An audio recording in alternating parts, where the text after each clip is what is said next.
чака, този младеж заслужава хубави думички да се кажат за него. Казахме, че е на 13 години, а при него историята е така да се каже стандартна, защото от 5 годишни си харесва акордеона като инструмент. И така, вече 8 години, скромно, много скромно отбеляза за себе си, че учи в хуманитарната гимназия Константин Преславски в родния град. Аз не знам каква е тая хуманитарна гимназия, на какво учат там, на акордеон не, нали? По-скоро не е там, нещо хуманитарно учат. Добре. Любимите му акордеонисти са, познайте кой това. Почваме обаче с Тончо Тонев, Иван Милев, разбира се, Петър Алчев. Всички свикнаха с това Петър. Но аз искам да ви представя и всички заедно да аплодираме малкият, вече голям и пораснал акордеонист от Варна, Кристиян Красимиров! Но той днес няма да е сам, защото много интересна симбиоза се получава тук от моята лява страна, мое ляво, така да се каже. Казваме добре дошъл и на нашия специален гост от долината на розите. Само какво се заформя, роден е точно там, в Казанлък, обаче той е малко по-голям, на 16 години, макар че не го личат.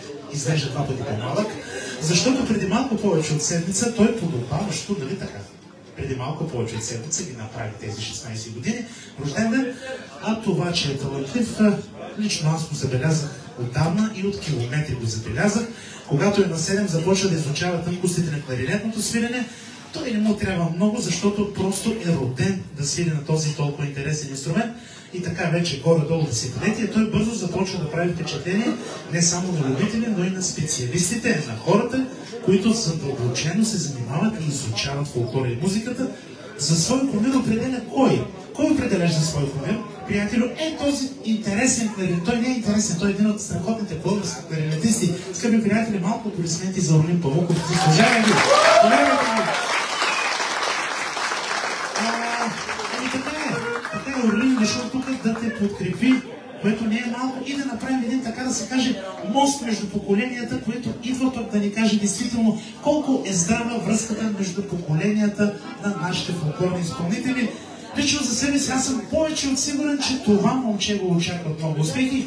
И така, скъпи приятели, с огромно удоволствие ви представям един наистина зашеметяващ изпълнител, малкият виртуоз на кларинета Патрик Добрев.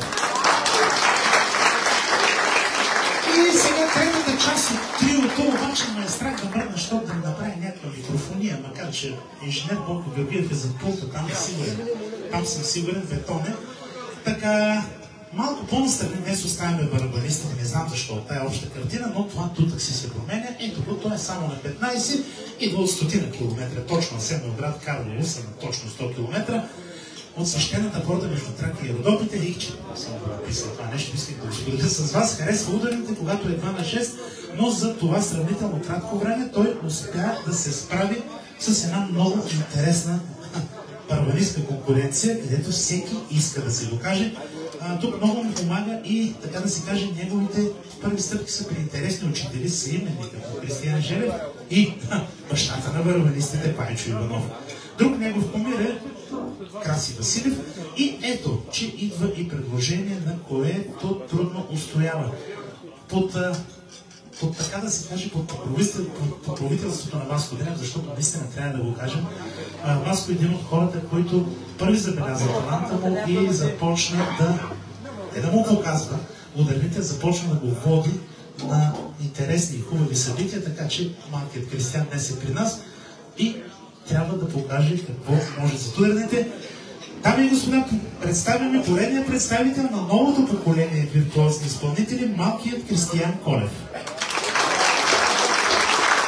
Така, хайде вече стига толкова приказки. Мисля, че е време да ги послушаме.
Кристиянка и Патрик, разбира се, скъпи приятели, аплодисменти. Господин Памуков, какво става?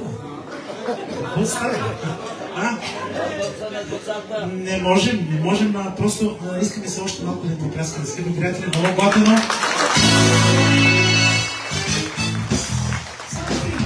Само тема, Варна, Казанлък, Асениловрат и това е. Събраха се днеска, не знам, репетиции правихте.